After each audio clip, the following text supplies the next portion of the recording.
अस्सलाम वालेकुम। आज हम स्टैक के कॉन्सेप्ट को क्लियर करेंगे कि स्टैक क्या होता है। फिर उसके बाद हम उसके ऑपरेशंस की तरफ जाएंगे, फिर हम उसकी एप्लीकेशन को भी देखेंगे और फिर हम उसके बाद स्टैक की इम्प्लीमेंटेशन भी करेंगे। सबसे पहले हम ये जान लेते हैं कि स्टैक असल में क्या होता है। स्टैक एक लीनियर डेटा स्ट्रक्चर होता है जो लीफो के रूल को फॉलो करता है, यानी जो चीज़ सबसे बाद में स्टैक में ऐड होती है वही सबसे पहले बाहर निकलती है।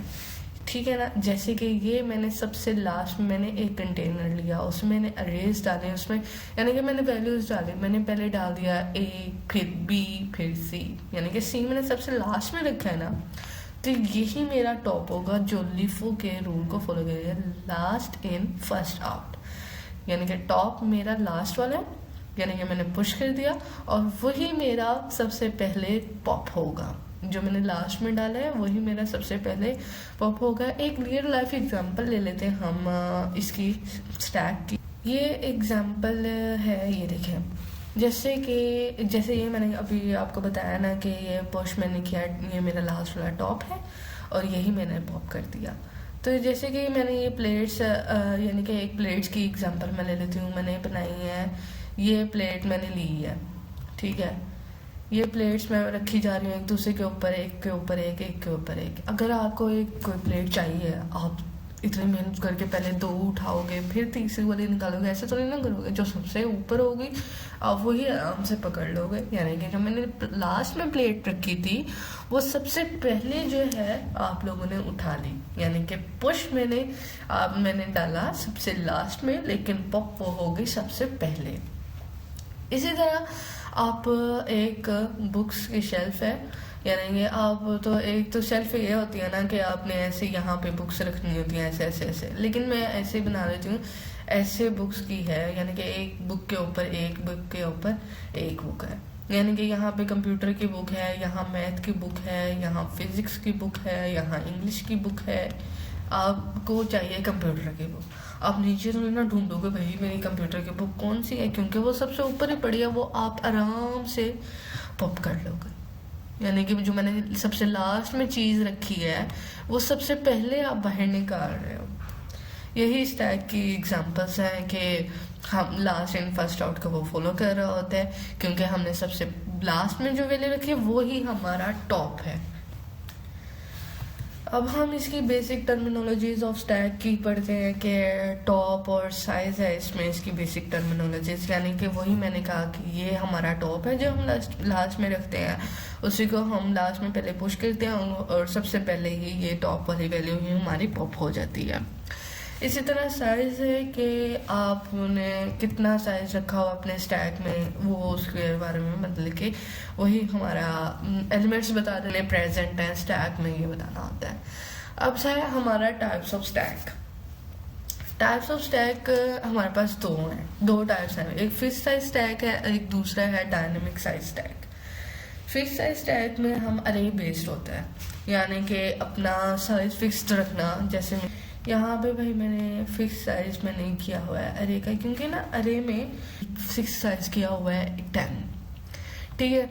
मैं अप टू 10 तक चली गई हूँ, 1 से अप टू 10 तक मैं चली गई हूँ, ठीक है।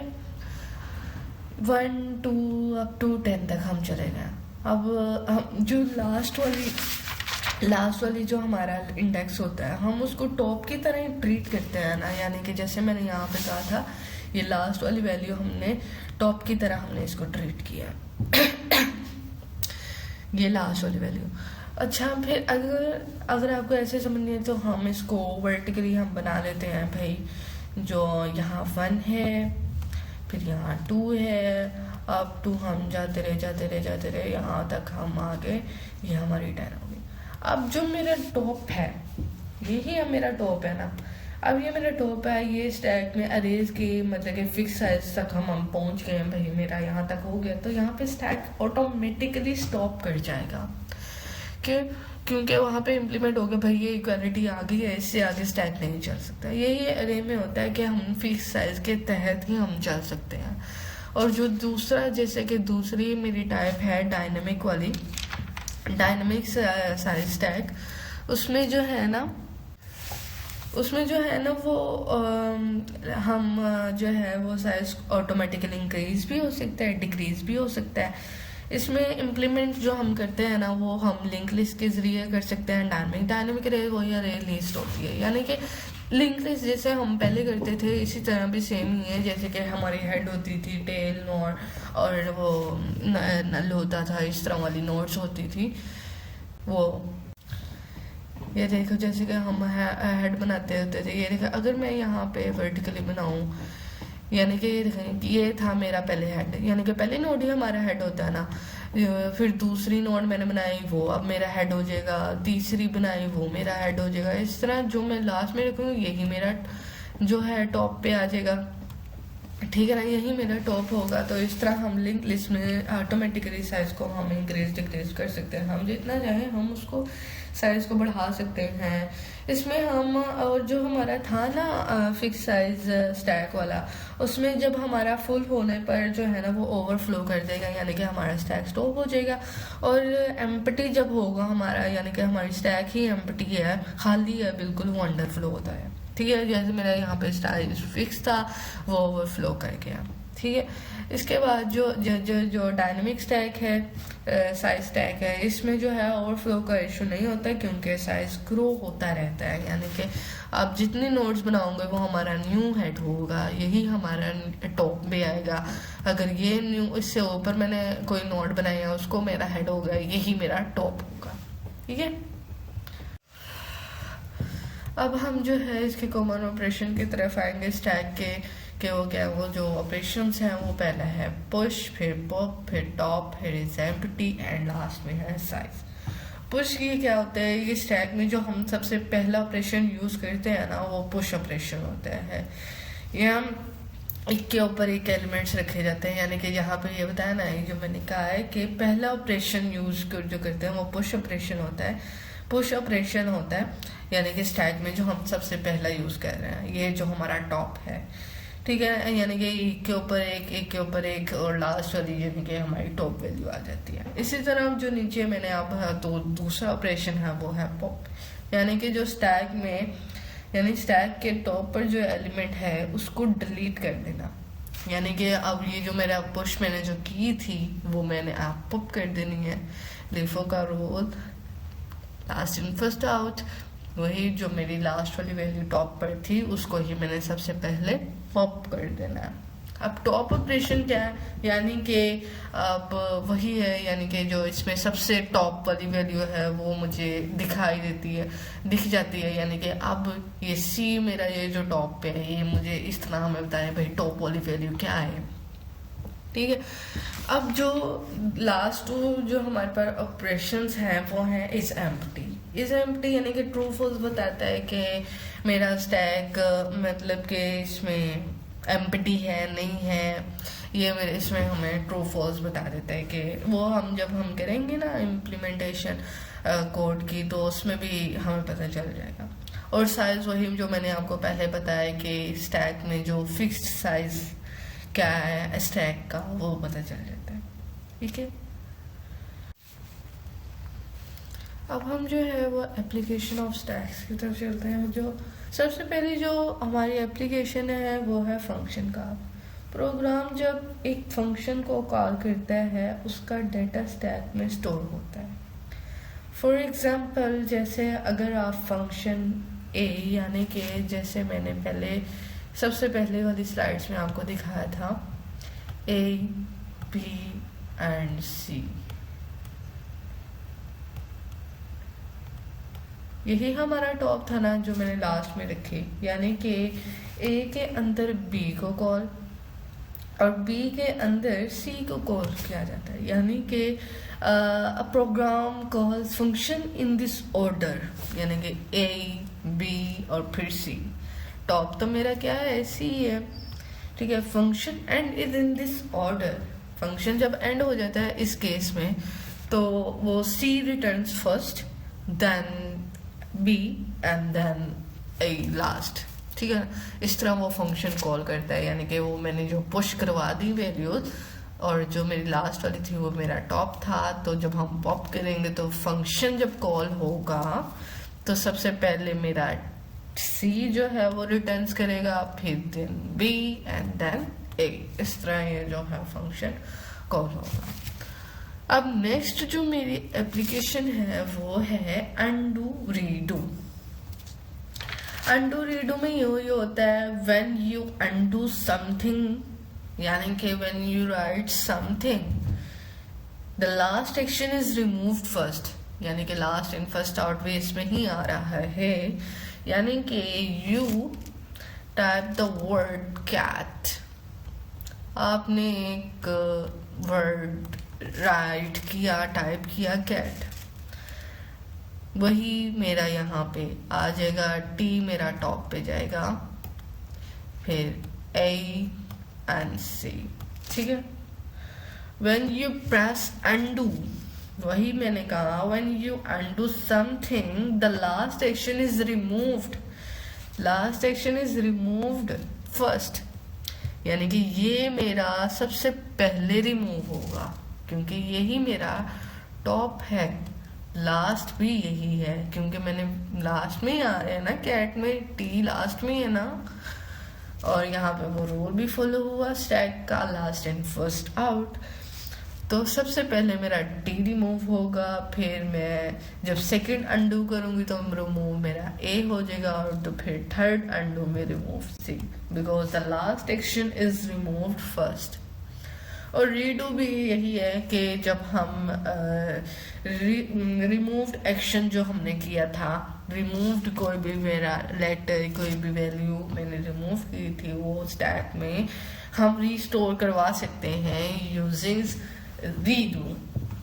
रीडू के जरिए हम इस वैल्यू को रीस्टोर करवा सकते हैं। और जो थर्ड वाली application is most important application of stack, that is mathematical expression. ये बहुत ही इम्पोर्टेंट हमारी एप्लीकेशन है। तो हम इसकी जो मैं तो अभी आपको वेरिएबल के ज़रिए से समझाऊंगी कि हम इसको मैथमेटिकल एक्सप्रेशन को सॉल्व कैसे करते हैं, लेकिन लास्ट में मैं आपको ये पूरा नोट्स आपको दूंगी मैथमेटिकल एक्सप्रेशन की, इसकी एग्जांपल के साथ कि हमारी मैथमेटिकल एक्सप्रेशन असल में क्या है। एग्जांपल एक है वेरिएबल्स के जरिए से जो मैं आपको दिखाऊंगी, और जो हमारे नंबर्स के जरिए से होगी, ये तो बस वेरिएबल्स से इसलिए मैं करवा रही हूँ ताकि आपको अंडरस्टैंडिंग हो जाए कि हम मैथमेटिकल एक्सप्रेशन को सॉल्व कैसे करते हैं। लेकिन जो असल वाली एग्जांपल जो होती है वो नंबर्स के साथ ही होती है, वो मैं आपको लास्ट में नोट्स एक ऐड कर दूंगी मैथमेटिकल एक्सप्रेशन का, आप वहाँ से जाके अच्छी तरह इसको अंडरस्टैंड कर लीजिएगा कि ये क्या है, ठीक है। अब हम जो है ना, मैं इसकी एक एग्जांपल दिखा देती हूँ वेरिएबल वाली मैथमेटिकल एक्सप्रेशन की। ये है एग्जांपल मैथमेटिकल एक्सप्रेशन। ये देखिए मैंने एक मैथमेटिकल एक्सप्रेशन लिखी है। इसकी ना मैथमेटिकल एक्सप्रेशंस में 3 प्रायोरिटी रूल्स होते हैं, उनका खास ख्याल रखना होता है आपने, वो भी मैं आपको नोट्स में एंड पर बता दूंगी कि वो कौन कौन से रूल हैं। इसमें सबसे पहले आपने बस ये ख्याल रखना है कि हाईएस्ट प्रायोरिटी किसकी है, उसके बाद उसके हाईएस्ट से बाद वाली प्रायोरिटी किसकी है, और उसके बाद वाली प्रायोरिटी किसकी है। तो ये है, ये जो पावर वाली है ना, ये सबसे हाईएस्ट प्रायोरिटी पे है, ये सबसे हाई पे है, यानी कि फर्स्ट प्रायोरिटी इसकी है।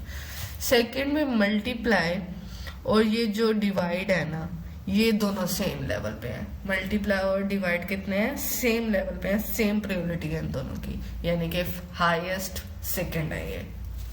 उसके बाद जो प्लस और माइनस है, इनकी प्रायोरिटी दोनों की सेम है, यानी कि अब ये थर्ड में आ रहे हैं, थर्ड सेक्शन में आ रहा है। फर्स्ट सेक्शन में पावर था, सेकंड में मल्टीप्लाई और डिवाइड, और थर्ड सेक्शन में प्लस और माइनस, ठीक है। आपने ना इसमें ब्रैकेट्स का खास ख्याल रखना है कि क्वेश्चन में जो है वो ब्रैकेट्स कंप्लीट हैं, अगर नहीं है तो आपको ये एक्सप्रेशन सॉल्व करते हुए कहीं ना कहीं एरर ज़रूर आ जाएगा, ये सॉल्व नहीं होगा, मिस्टेक आएगी आपकी। ये देखें, जैसे पहली ब्रैकेट ये क्लोजिंग है इसकी, ये बी वाली ब्रैकेट की ये एच के साथ वाली क्लोजिंग है, और ये जो मिडल है इसकी ये क्लोजिंग है। अगर ये ब्रैकेट्स फुल हैं तो आपका जो है सही से मैथमेटिकल एक्सप्रेशन सॉल्व होगा, वरना मिस्टेक आ जाएगी, ठीक है। अब क्या करेंगे, इसके 3 सेक्शन हम बना लेंगे इस एक्सप्रेशन को सॉल्व करने के लिए। एक करेक्टर है, एक स्टैक है, एक पोस्ट फिक्स है। वही जो मैंने कहा कि हम एग्जांपल करेंगे पोस्ट फिक्स के साथ। पोस्ट फिक्स में हमें नॉट नीड ब्रैकेट, हमें ब्रैकेट की ज़रूरत नहीं पड़ती। तो क्या क्या करेक्टर ये हमने यहाँ पर सारे लिख लिए। ये ब्रैकेट स्टार्ट से लेकर ये यहाँ पे ब्रैकेट स्टार्ट नहीं है, यहाँ पे ब्रैकेट स्टार्ट भी है, और यहाँ पे डबल क्लोजिंग है ना ब्रैकेट की, तो वो डबल क्लोजिंग भी है। ठीक है ना, ये डबल क्लोजिंग है, ये स्टार्ट है।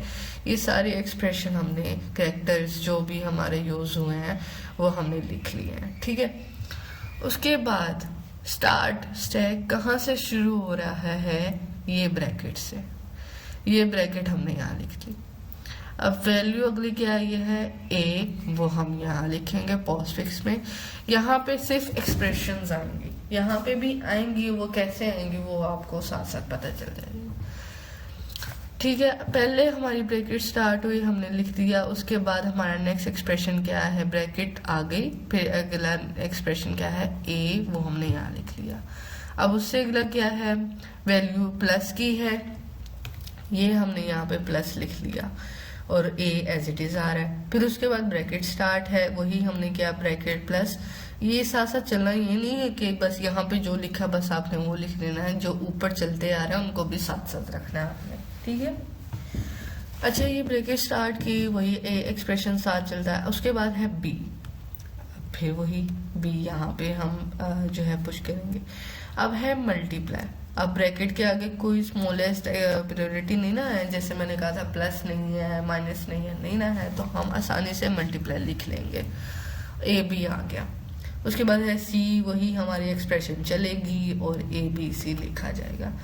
अब मसला है यहाँ पर, ये माइनस यहाँ क्यों है, मल्टीप्लाई किधर गया। मैंने यहाँ पे सबसे पहले यही कहा है कि हाईएस्ट प्रायोरिटी है, क्योंकि मल्टीप्लाई और डिवाइड जो है वो सेकंड हाईएस्ट प्रायोरिटी पर आते हैं। ठीक है, सेकंड हाईएस्ट प्रायोरिटी पर आते हैं ये, और तो इस वजह से माइनस जो है वो थर्ड स्मॉलेस्ट है, क्योंकि सबसे हाईएस्ट पावर वाली है, उससे कम मल्टीप्लाई और डिवाइड वाली है, और उससे कम प्लस और माइनस वाली। अब हाईएस्ट के आगे ये स्मॉलेस्ट वैल्यू से नहीं ना आ सकती, तो क्या करना पड़ेगा, यहाँ से इसको पॉप करेंगे और यहाँ पर इसको पुश कर देंगे पोस्टफिक्स में। ठीक है, यहाँ से ये पॉप हुई, यहाँ पुश कर दी, और यहाँ पर माइनस वाला साइन आ जाएगा। ठीक है, अब इस तरह समझ आ जाएगी। अब नेक्स्ट है ब्रैकेट, वही हमने माइनस के आगे ब्रैकेट लगाए और ABC मल्टीप्लाई चल रहा है। उसके बाद है डी, वही चला एक्सप्रेशन, वो ब्रैकेट स्टार्ट भी हुई है ना, ये ब्रैकेट स्टार्ट वाली है। अच्छा, वही प्लस माइनस ब्रैकेट स्टार्ट और डी आ गया। अब है डिवाइड, ब्रैकेट के आगे अब कोई स्मॉलेस्ट कोई है नहीं है, तो हम वो आसानी से हम डिवाइड वाला बार लगा सकते हैं। वो हमने यहाँ पे वो एज इट इज एक्सप्रेशन आ गई। फिर इसी तरह है ई, वही हमने एक्सप्रेशन यहाँ लिखी और यहाँ पे एलिमेंट्स लिख लिए। अब है डिवाइड, अब क्या मैंने कहा था, वो है पावर, पावर है ना। अब लोएस्ट के आगे हाईएस्ट वाली वैल्यू आ सकती है, लेकिन जो है वो हाईएस्ट के बाद जो है लोएस्ट वैल्यू नहीं आती। ये बिल्कुल करेक्ट है, ये गलती नहीं है यहाँ पर, ये बिल्कुल ठीक है हमारा। ठीक है ना, ये बिल्कुल हमारा ठीक है, इसमें कोई मिस्टेक नहीं है।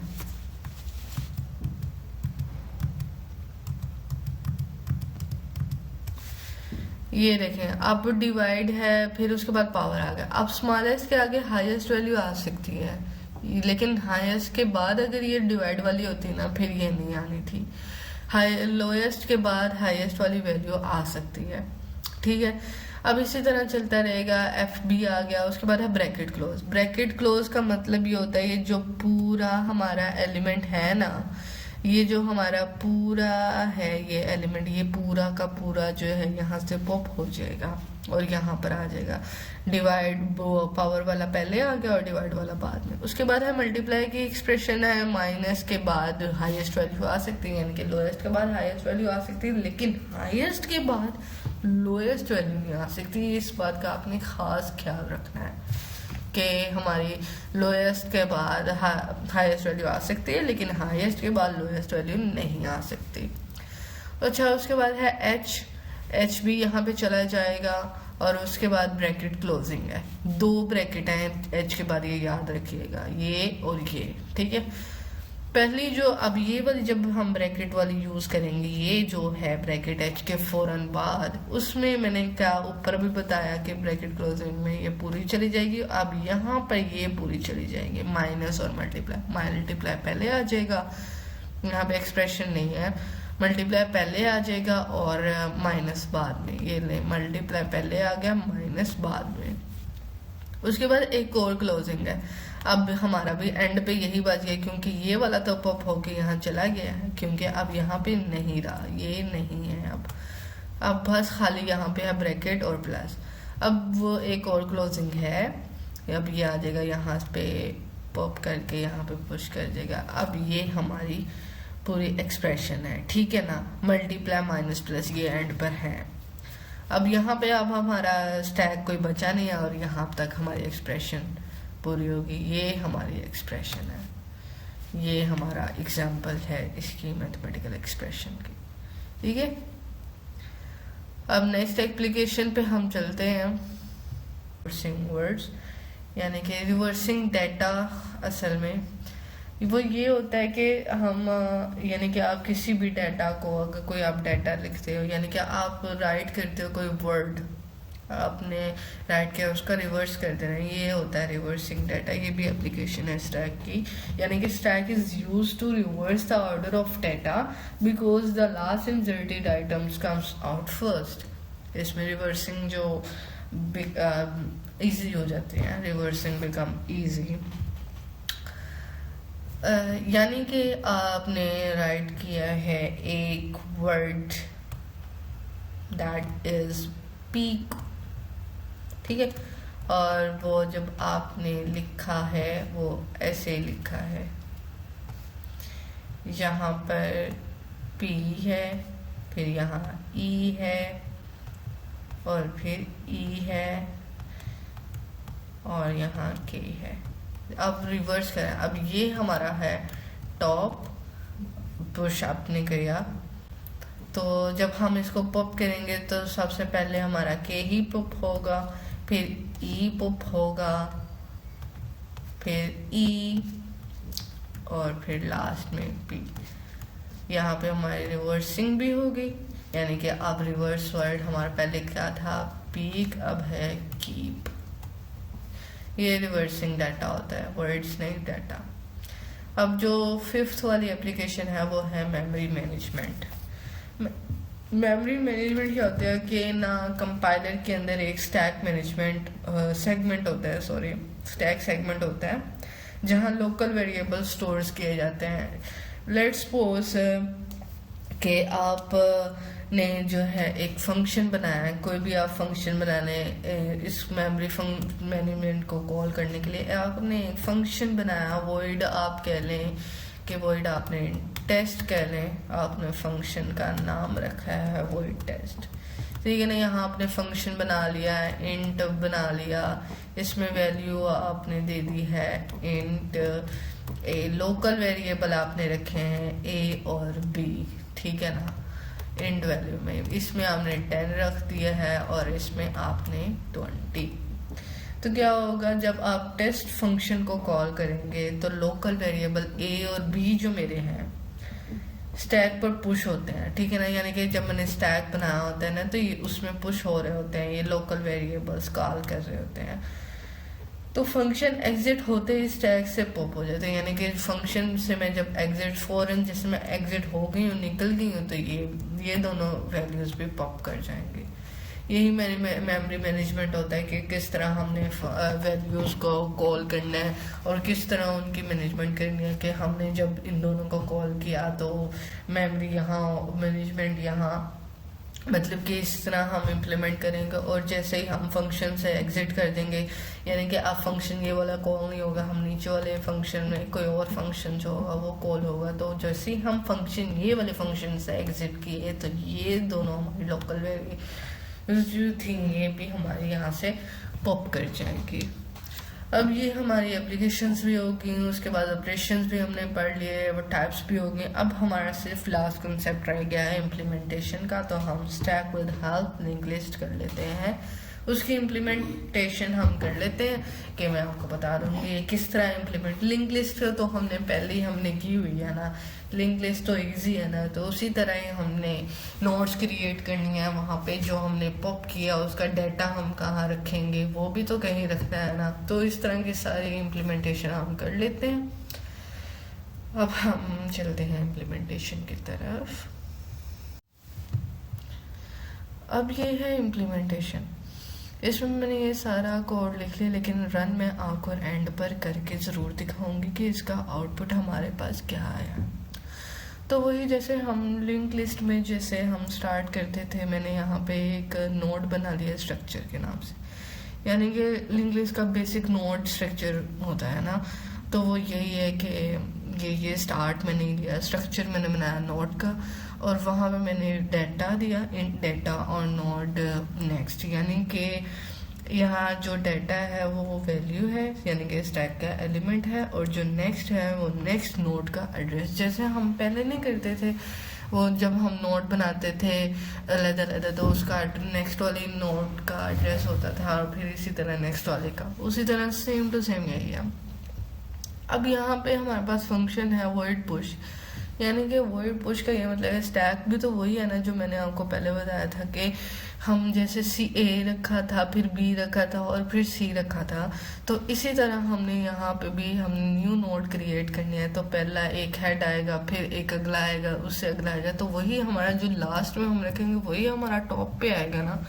तो उसके लिए भी हमने वही चीज़ किया कि हमने जो है एक नोड क्रिएट की, इसमें हमने वैल्यू को स्टोर कर दिया, लिंक को लिंक टू प्रीवियस टॉप, यानी कि अब जो हमारा प्रीवियस था न्यू नोड का, जो अब हमारा न्यू नोड है उसका अब जो प्रीवियस है, यानी कि अब वही हमारा टॉप है ना, यानी कि यहाँ पे जो सबसे पहला हेड था उससे ऊपर जो एक नोड थी, अब वो हमारा हेड है, वही हमारी टॉप है। तो वही टॉप जो है हमारी अब वो न्यू नोड के बराबर आ जाएगी।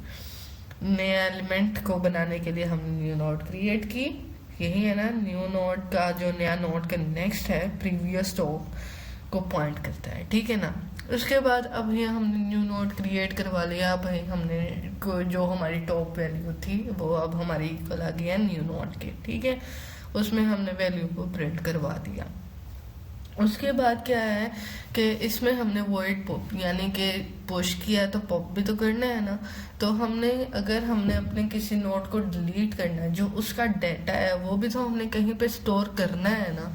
तो उसके लिए भी हमने यहाँ पर ये टेम्प का नोड हमने क्रिएट किया, और वहाँ पे हमने अपनी जो वैल्यू डिलीट, जो भी हमने अब टॉप डिलीट करना था ना, तो वो हमने यहाँ पे रख दिया। टॉप एलिमेंट को रिमूव करने के लिए हम पॉप का फंक्शन यूज़ किया, ठीक है ना। इससे हम अपनी जो है मेमोरी भी फ्री कर लेते हैं, यानी कि जब वो इक्वलिटी इसके आ जाएगी तो वो कह देगा अंडर फ्लो, यानी कि यहाँ पे पॉप हो गया ना, एम्प्टी हो गया हमारी, तो वो आ जाएगा अंडर फ्लो। और जब हमारा वहाँ पे जैसे मैंने पहले आपको बताया होता था कि जब फुल हो जाती थी तो वो ओवरफ्लो हो जाता था, ठीक है।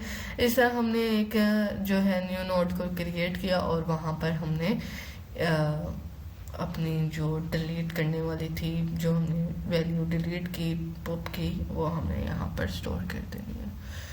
इस तरह जो है हमारी जो है मेमोरी भी फ्री हो जाएगी डिलीट टेम्प करके। उसके बाद है इंट पीक, यानी कि टॉप एलिमेंट होता है इसका मतलब, इसको पीक भी कह सकते हैं, टॉप एलिमेंट भी कह सकते हैं, ठीक है ना।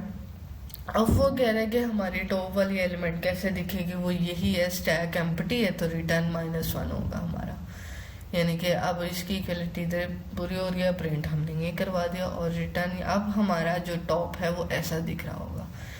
ठीक है, उसके बाद हमने डिस्प्ले का फंक्शन जैसे हम लिंक लिस्ट में लगवाते थे वैसे ही हमने यहाँ पर स्टैक में भी करवाया, और मेन फंक्शन में जाकर हमने वैल्यूज़ दी, पुश किया, पुश डिस्प्ले वैल्यू हमने करवा दी, इसी तरह पॉप किया, वो वाली वैल्यूज़ हमने करवा दी, और ये हमारा हो गया है कोड कंप्लीट। अब मैं आपको इसको रन करके दिखाती हूँ ना। हमारा कोड यही जो मैंने अब है उस पर इम्प्लीमेंट कर दिया इसके आउटपुट निकालने के लिए। अब मैं इसकी आउटपुट निकालूंगी जो मैंने यहाँ पर इम्प्लीमेंट किया हुआ है कि वो प्रॉपर हमें जो है वो आउटपुट दे रहा है। तो मैंने किया आउटपुट पे क्लिक, रन करवा दिया। वही ये 10 पुश किया पहले मैंने अपनी स्टैक में, फिर 20, फिर 30। अब मेरे स्टैक क्या है 30, 20 और 10। टॉप एलिमेंट मेरा क्या है 30, वही जैसे मैं आपको पहले समझाया। अब मैंने 30 को पॉप किया अपनी स्टैक में से। अब क्या स्टैक बच गया मेरे 20 और 10। 20 pop from stack, 10 pop from stack, और फिर स्टैक अंडरफ्लो, यानी कि ये दोनों भी मैंने पॉप करवा दिए। अब मेरी जो स्टैक है वो अंडरफ्लो हो गई है। ठीक है,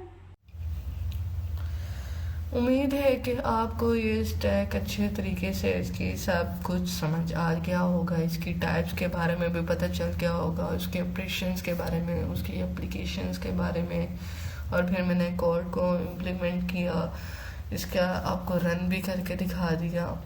उम्मीद है कि आपको अच्छे तरीके से अंडरस्टैंडिंग होगी स्टैक के बारे में। अब हम मिलते हैं नेक्स्ट वीडियो में एक नए कॉन्सेप्ट के साथ। तब तक के लिए अल्लाह हाफिज़।